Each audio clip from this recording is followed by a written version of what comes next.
오늘 2장 4절에서 8절까지 말씀 가지고, 근데 제목이 여러분 조금 뜻밖일 수 있습니다. 제목이 아름다운 예수, 무서운 예수입니다. 아름다운 예수, 무서운 예수. 이게 어떻게 공존할까? 자, 오늘도 이야기를 하나. 여러분, 산타와 사탄은 한 끗 차이다.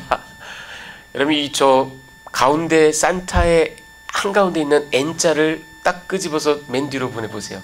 세이튼, 사탄이 됩니다. 그쵸? 한 끗 차이. 여러분, 학교 다닐 때, 고등학교 때 이 만해 한용운 선생의 님의 침묵이라는 시를 다들 기억하시나요? 다들 외웠죠, 우리가? 학력고사 보기 위해서 외웠습니다. 네. 사랑하는 나의 님은 같습니다. 사랑하는 나의 님은 같습니다. 그쵸?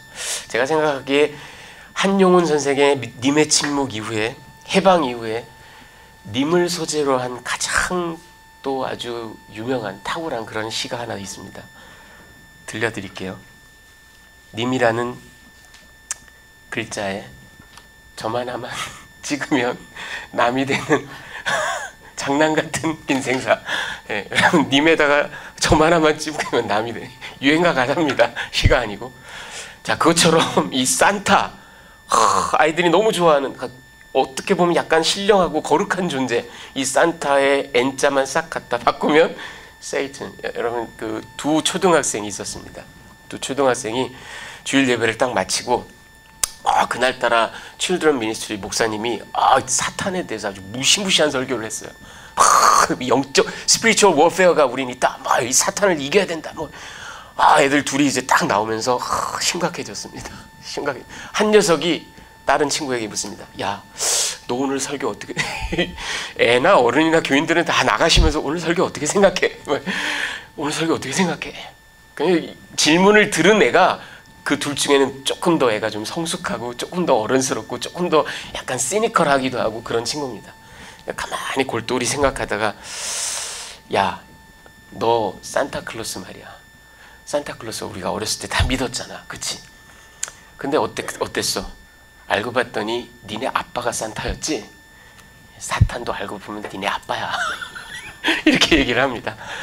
자, 여러분, 산타와 사탄이 한 끗 차이다라는 이런 이 농담인데, 여러분, 이 이야기를 제가 나중에 다시 한번 리마인드 좀 해드리겠습니다.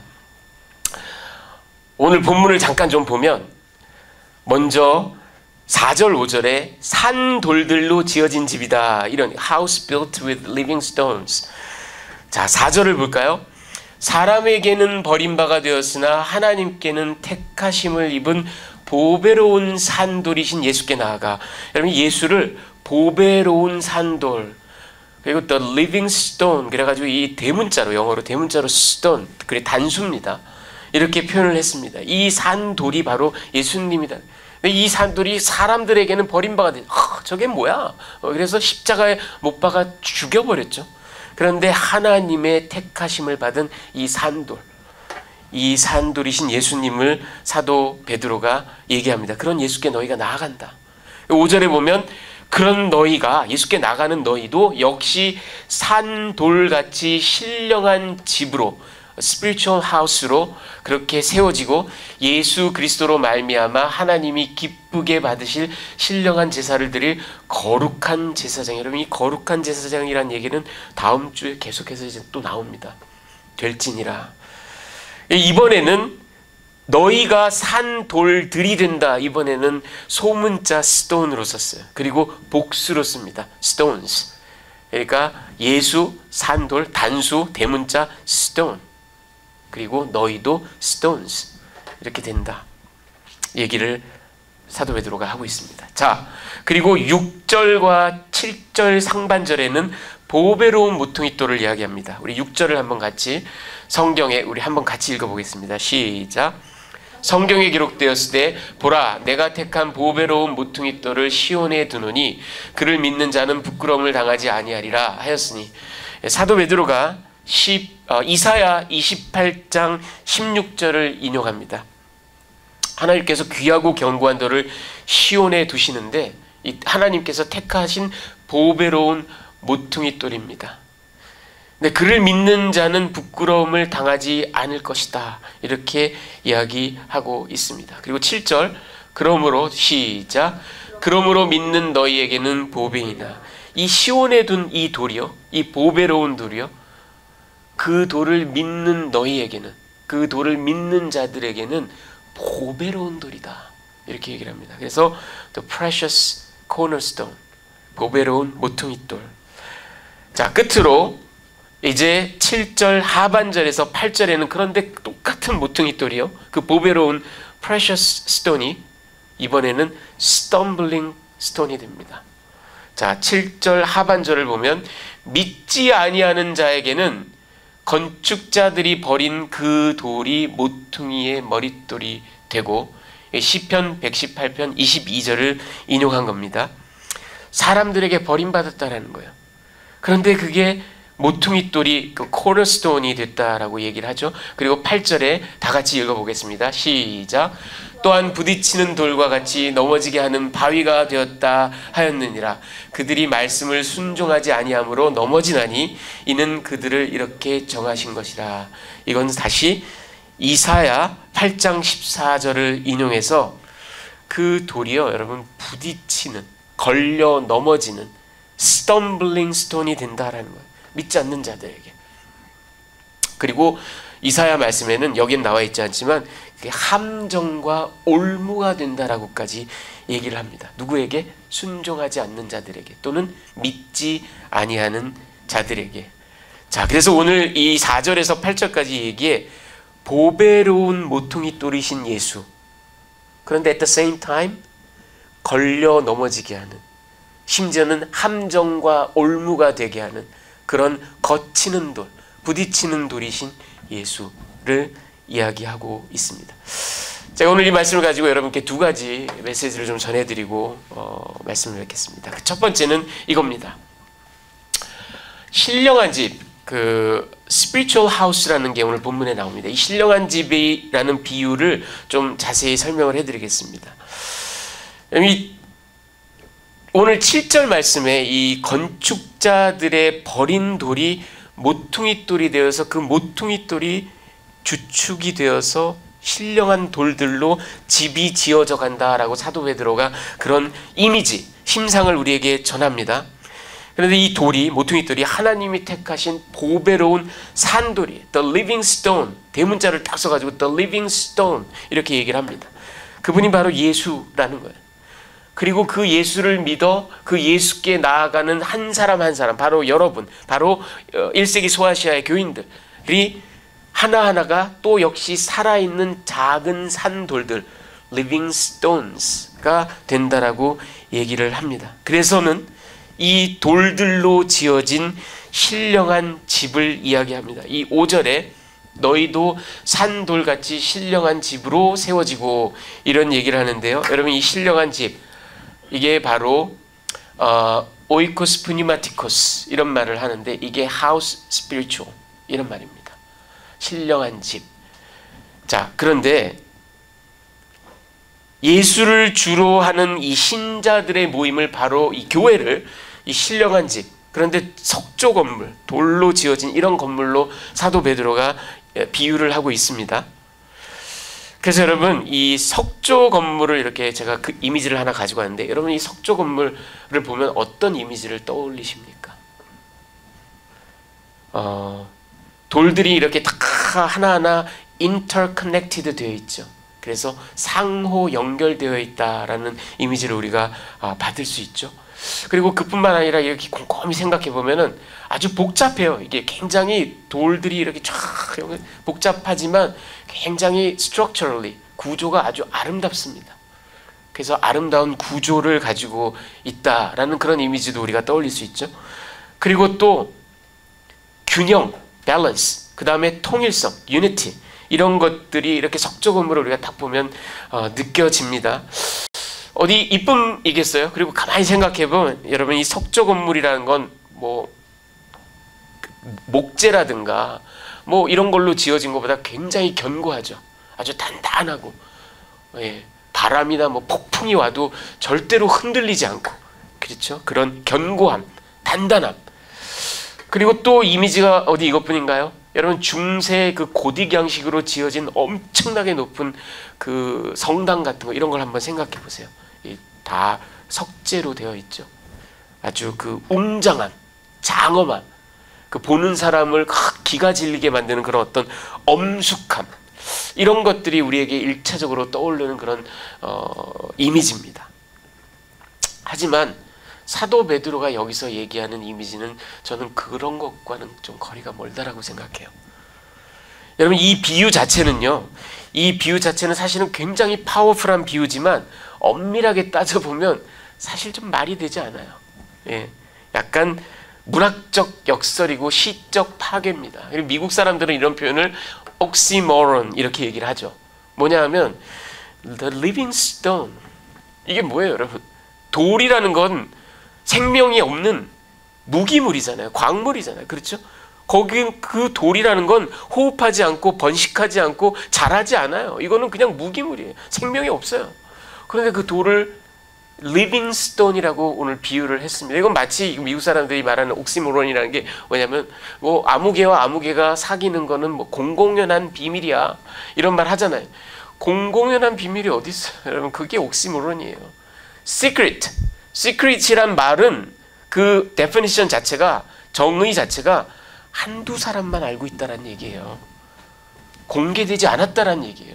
그렇죠? 그런데 public secret 공공연한 비밀이다. 이게 말이 안 되잖아요. 그렇죠? 그러니까 오늘 사도 베드로가 어떻게 보면 그런 표현을 쓰고 있는 겁니다. living stone.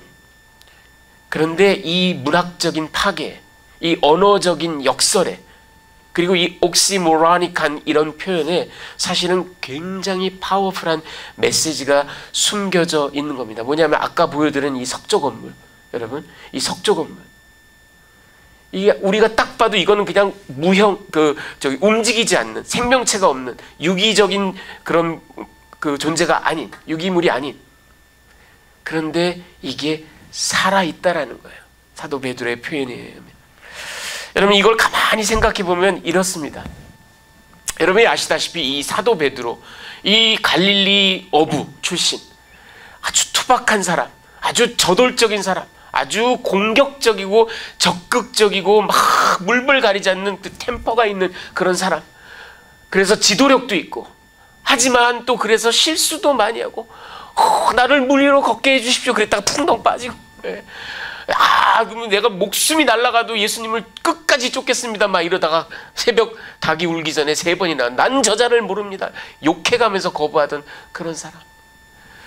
그 베드로, 여러분, 그런데 이 베드로는 결국 예수에 미치고 예수에 완전히 압도되어서 평생을 예수만을 위하여 살다가 예수를 위하여 십자가를 지고 죽은 사람입니다.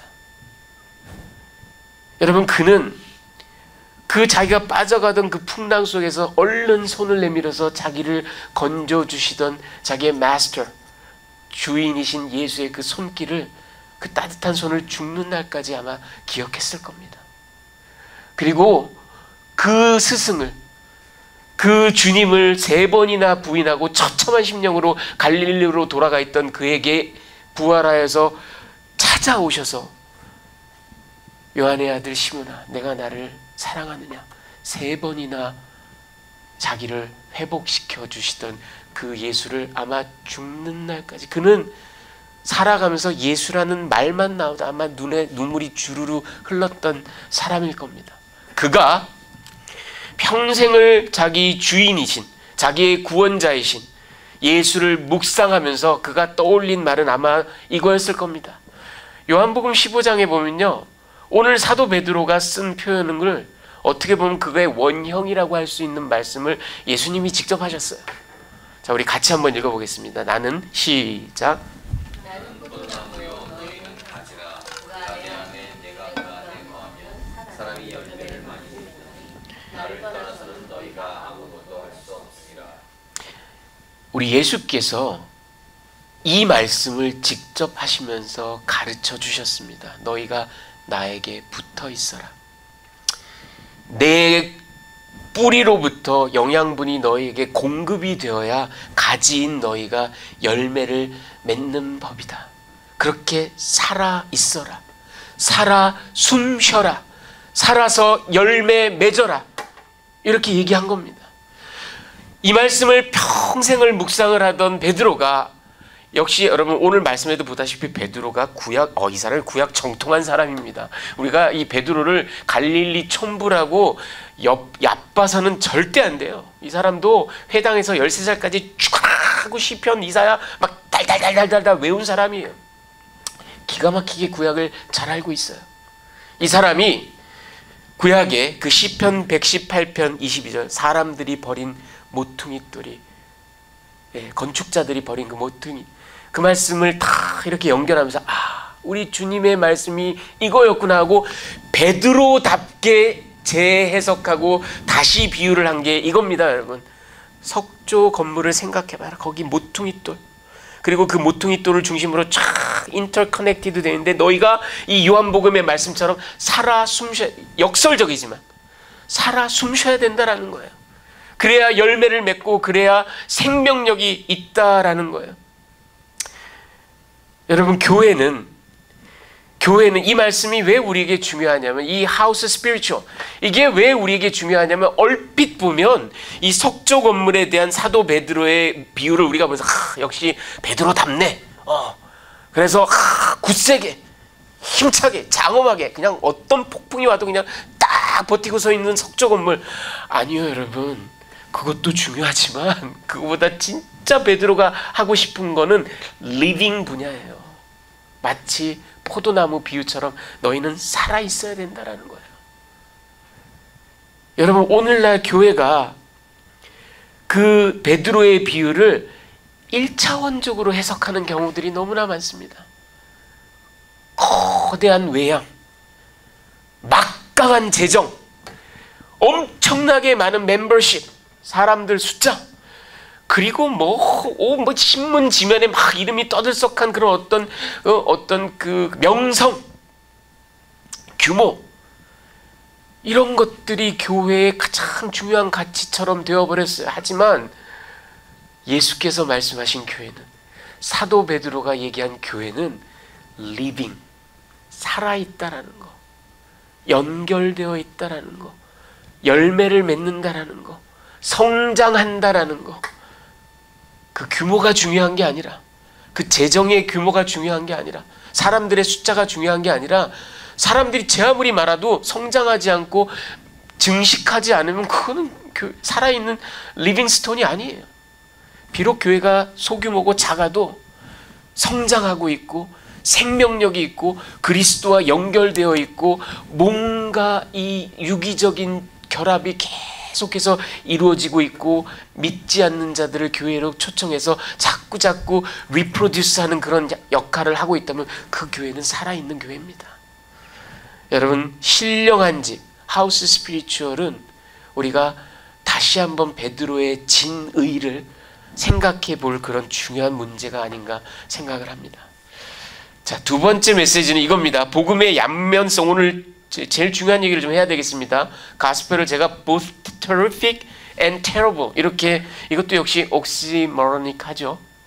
역시 역설적입니다. 자, 여러분께 여러 번 소개해드린 적이 있는 미국의 아주 유명한 장로교 목사이며 신학자, 그리고 책을 여러 권을 썼고 39권의 책을 썼습니다.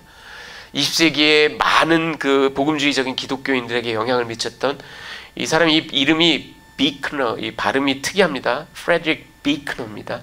이 프레드릭 비크너가 이런 이야기를 했습니다. 복음은 좋은 소식이기에 앞서 나쁜 소식이다. 여러분, 이거 얼마나 역설적입니까?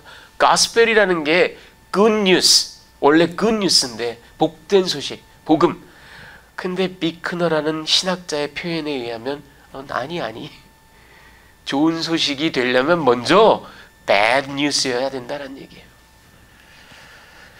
여러분, 누가복음 2장 34절을 우리 한번 같이 읽어보겠습니다. 하반절이에요. 보라, 시작.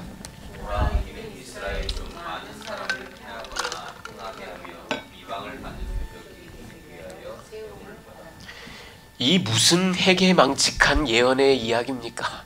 아기 예수를 이제 정결례를 치르기 위해서 마리아와 요셉이 성전에 갔어요. 갔더니 시므온이라는 나이 많은 그 경건한 노인이 이 아기를 보면서 드디어 메시아를, 그러면서 예언의 말씀을 하는데, 보라, 이는 이스라엘 중 많은 사람을 패하거나 흥하게 하며 비방을 받는 표적이 되기 위하여 세움을 받았고, 여러분 오늘 베드로가 한 이야기와 똑같습니다.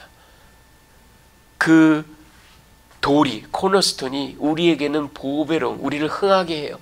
보배로운 산돌이지만 그를 믿지 않는 자에게는 걸려 넘어지게 하는, 그들을 패하게 하는 그런 부딪히는 돌이 된다라는 겁니다. 여러분, 예수는 우리에게는 주인이요, 하나님의 아들이요, 생명의 근원이요, 보배로운 산돌이지만 그를 받아들이지 않는 자들에게는 미치광이 광인이에요. 사기꾼, 협작꾼이에요. 최소한 아무것도 아닌 그런 존재를 후대 사람들이 막 신으로 떠받든 그런 허접한 인물이에요. 그게 바로 예수인 겁니다. 여러분, 제가 여러 번 말씀드렸어요. 하자원 시간을 통해서도, 그리고 제 설교 말씀을 통해서 여러 번 말씀드렸습니다. 여러분, 이 복음이라는 것, 이 good news, gospel이라는 거는, 여러분, 그 어원이 된 게 1세기 그 그레코 로만 시대 유앙겔리온이라는, 이게 오늘날의 evangelical 또는 evangelism 이런 영어의 어원이 된 게 유앙겔리온입니다. 이 유앙겔리온이라는 헬라어는 그 말 자체가 good news예요. 좋은 소식이에요. 복된 소식이에요. 그런데 1세기 그 그레코 로만 시대의 유앙겔리온이라는 말은 아주 복된 소식. 그러니까 예를 들면 왕세자를 등남했다. 여러분, 이런 일이 생기면 옛날 고대 왕국들은 어떻게 합니까? 죄인들을 방면하고 막 세금을 깎아주고, 그 다음에 무슨 공물을 나눠주고, 백성들에겐 이보다, 그렇잖아요. 돈 주는 것만큼 좋은 게 어디 있어요? 이보다 좋은 소식이 없어요. 이게 바로 유앙겔리온이에요. 그레코 로만 시대. 또는 가장 많이 빈번하게 사용된 거는, 유앙겔리온이라는 거는 우리나라가 전쟁에 나가서 이겼다라는 소식이에요. 승전보입니다. 그게 바로 유앙겔리온이에요. 그런데 여러분, 보세요. 저 지금 그림은 뭐냐면, 여러분이 잘 아시는 그 페르시아 전쟁 때, 이 페르시아가 그냥 엄청난 대군을 이끌고 와서 그리스를 잡아삼키려고, 그리고 실제로 그리스가 거의 다 넘어갔어요. 완전히 폐색이 짙었어요. 그러다가 극적으로 마라톤 전투에서 페르시아를 물리칩니다. 그래서 이 페르시아 전쟁을 승리로 이끌어요. 그리고 나서는 그 마라톤에서부터 고국 아테네까지 42.195km를 미친 듯이 뛰어서 유앙겔리온을 아테네에 전한 병사가 있었는데, 전설에 의하면 그 이름이 페이디피데스입니다. 이 사람은 그걸 미친 듯이 42.195km를 달려서 우리가 이겼노라 하고 그냥 숨차서 죽었어요. 얼마나 열심히 달려왔든지. 그게 유래가 되어서 근대 올림픽에서 42.195km를 달리는, 올림픽의 꽃이라고 하는 마라톤 경기가 생겨났잖아요. 여러분, 이게 바로 유앙겔리온인데, 근데 잘 생각해 보세요. 유앙겔리온이라는 건 승전보를 받은 우리 입장에서는 살았다, 우리가 이겼다, 내 아들이, 내 남편이 전쟁에서 돌아온다, 엄청난 전리품을 가지고 돌아온다, 우리 재산이 이제 따블이 된다, 승전보 굿뉴스지만 패배한 사람들에게는 죽음의 소식입니다. 그 왜 그러냐 하면, 고대의 전쟁은요, 여러분, 우리처럼 전쟁 빡 하고 협정 맺고 앞으로 다시는 까불지만, 이게 아니에요. 전쟁 한 번 치르면 다시는 덤비지 못하게 만들어야 되기 때문에 승전한 국가가 패전한 도시로 막 밀려 들어갑니다. 그래서 남자란 남자는 싹 다 잡아 죽여요. 아주 처참하게 잡아 죽입니다. 왜? 다시는 덤비지 못하게 만들어야 되기 때문에. 그리고 어린 아이들을 막 성벽에 쳐서 터져서 죽게 만들고, 좀 어디가 심부름이라도 할 만한 애들은 다 노예로 팔아버리고, 여성들도 노예로 팔거나 아니면 성적 놀이개로 유린합니다. 이게 바로 패전보예요. 여러분, 그러니까 유앙겔리온이라는 건 누군가에게는 생명을 주는 소식이지만 누군가에게는 이제는 끝장났다라는 죽음의 소식이 바로 유앙겔리온입니다. 오늘 사도 베드로가 똑같은 이야기를 하고 있는 겁니다, 여러분. 똑같은 이야기를 하고 있는 거예요. 그런데 오늘날 현대교회에는 이 유앙겔리온의 그 복음의 진정한 면모를 일일이 설명하지 않습니다. 왜? 그럼 사람들이 싫어해요. 떠나요. 그러니까 복음의 좋은 소식만, 너희가 잘 될 거야, 영생을 얻을 거야, 뭐 틀린 얘기는 아니에요. 이 땅에서 승승장구할 거야, 건강이 회복될 거야, 사업이 잘 될 거야, 자녀들이 좋은 대학 갈 거야.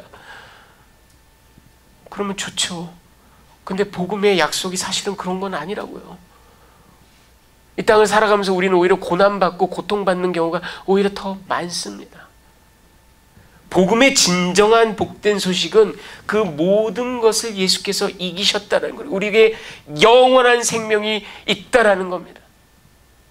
그런데 오늘날 현대교회는 그 복음을 세니타이즈합니다. 복음이 진정한 복음이려면 이것을 받아들이지 않는다면 죽음밖에는 없다, 파멸밖에는 없다라는 이 중요한 복음의 국면이 있는데 이거는 굉장히 다운플레이합니다. 그래서 슈가코트를 합니다. 일단 한번 믿어봐, 믿어만 보면 너무 좋다니까. 죄의 삭은 사망이다라는 이야기는 하지 않아요. 그래서 저는 그거를 마시멜로 가스펠이라고 이름 붙여봤습니다. 너무 달달하고 아주 플러피하고, 그쵸? 마시멜로 여러분, 예, 입에 넣으면 싹 녹고. 교회가 마시멜로 가스펠로 난무하고 있습니다. 하지만 사도 베드로가 얘기한 복음은, 복음의 진정한 국면은 영원한 생명을 주는 복된 소식임과 더불어 이 예수의 소식을, 복음의 소식을 정접하지 않고 받아들이지 않는다면 거기에 걸려 넘어지고 결국은 파멸밖에 없다라는 거예요. 여러분, 우리가 이 이야기를 들을 때, 베드로 이야기를 들을 때 걸려 넘어지는, 시편 뭐 이야기도 마찬가지지만 스톰블링 스톤이 된다. 그럼 뭘 생각을 하세요? 여러분, 내가 길을 멀쩡히 가고 있는데 뭐 딴 생각을 하다가 길에 돌이 있는데 돌에 탁 채워가지고 아이고 머리나 하고 이렇게 쓰러졌어요. 그래서 접질러가지고 오늘 일진 사납네, 이런 것들을 생각하죠. 근데 이 스톰블링 스톤이라는 건 사실은 엄밀하게 말하면 그런 이미지가 아닙니다. 이 그런 이미지는 굉장히 좀 뭐랄까 약해요. 아니면 그냥 좀 재수가 없네, 아니면 좀 뭐 내가 좀 실수를 했네, 귀엽게 봐줄 수 있어요. 하지만 베드로가 이야기하는, 시편이 얘기하는 스톰블링 스톤이라는 거의 진정한 이미지는 이런 겁니다, 여러분. 돌은 저기에 빡 서 있어요. 예, 아주 당당하게 서 있어요. 그런데 괜히 내가 씩씩거리면서 네가 내 앞길을 막아, 그럼 막 황소처럼 미친 듯이 가가지고 꽉 부딪히는 거예요. 여러분, 이건 rebellion입니다. 이건 disobedience. 이건 단순한 실수가 아니에요. 막 씩씩대면서. 자, 여러분, 사람들은 근데 왜 그렇게 할까요? 왜 믿겨지지가 않아서. 예. 사람이 뭐 어떻게 동정녀 탄생을 하냐, 사람이 어떻게 죽었다 다시 살아나냐, 믿겨지지가 않아서 그럴까요? 우린 모두 믿겨지지 않는 허무맹랑한 이야기들을 잘도 믿으면서 살아가는 존재들입니다. 사람들은 왜 거부할까요? 아까 여러분, 제가 산타와 사탄 얘기를 했죠. 예, 한 끗 차이라고 그랬는데 이게 뭐 우스갯소리처럼 들리지만 아니에요, 여러분. 이거 잘 생각해 보세요. 이 어린 아이지만 아주 시니컬하게, 내가 봤더니 아빠가 산타야, 내가 경험한 바로는 이거라니까. 신비라는 건 없어, 기적이라는 건 없어. 다 모든 게 경험이 얘기를 해줘. 이성적인 추론이 얘기를 해줘. 그러니까 사탄이라는 것도 결국은 그 신비로운 것들을 까버리고 이렇게 벗겨보고 나면 결국은 내 경험과 똑같을 거야, 이런 얘기입니다. 여러분, 우리는 과학을 배우고 철학을 배우고 이성을 숭상하도록 교육받습니다. 그래서 내가 경험한 것들에 비추어서 나의 인식작용과 이성을 활용해서 유추하고 추론하여 결론을 도출하고 그게 내 경험과 맞을 때, 그리고 앞으로 일어나는 일들과 부합할 때만 나는 믿는다, 나는 진리로 받아들인다. 그렇지 않은 건 전부 다 미신, 신비, 허구의 영역으로 나는 돌리겠다. 모든 현대인들은 이 세계관을 가지고 살아갑니다. 그래서 믿지 않아요. 경험한 바가 없기 때문에, 믿을 수 없기 때문에, 증명할 수 없기 때문에. 또 하나가 있습니다. 이분은 에드리안 로저스라는 분인데 미국 남침례교회 회장을 3번이나 컨벤션에 회장을 3번이나 역임했던 그런 분입니다. 이분이 이런 얘기를 했어요. 한번 들어보세요. 무신론자가 하나님을 발견하지 못하는 것은 도둑이 경찰을 발견하지 못하는 것과 같은 이유에서이다. 여러분 이해가 가세요? 경찰은 they are everywhere. 그리고 지금 눈에 보이지 않아도요, 하시라도 10초 뒤에라도 순찰을 하느라고 이 앞을 싹 지나갈 확률은 언제나 있습니다. Literally they are everywhere and anywhere.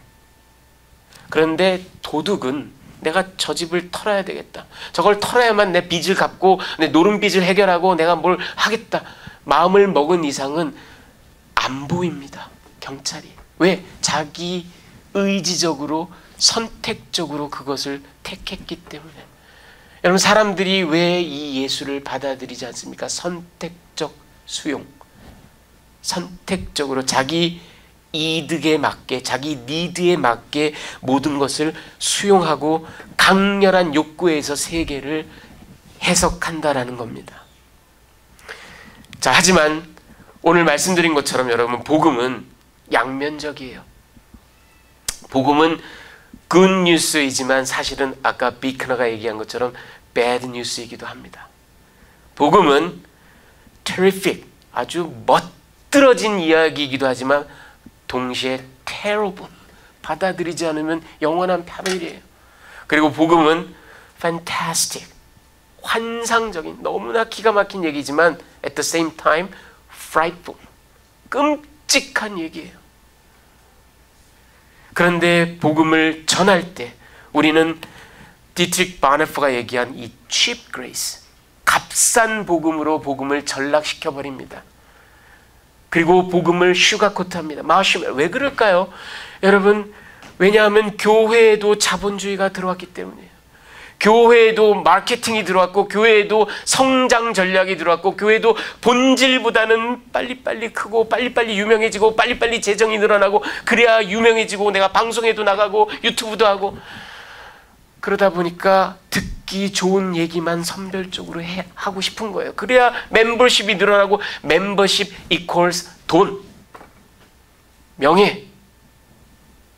그래서 마시멜로 가스펠만을 전파하는 세상이 되었지만 아니요 여러분, 복음은 복된 소식이지만 복음만큼 offensive한 이야기가 없습니다. 복음만큼 무시무시한 이야기가 없습니다. 복음의 메시지는요, 결국 받아들이지 않고 영접하지 않는 자에게는 엄청난 테러블한 컨시퀀스가 따른다라는 거예요. 이게 복음의 핵심이에요.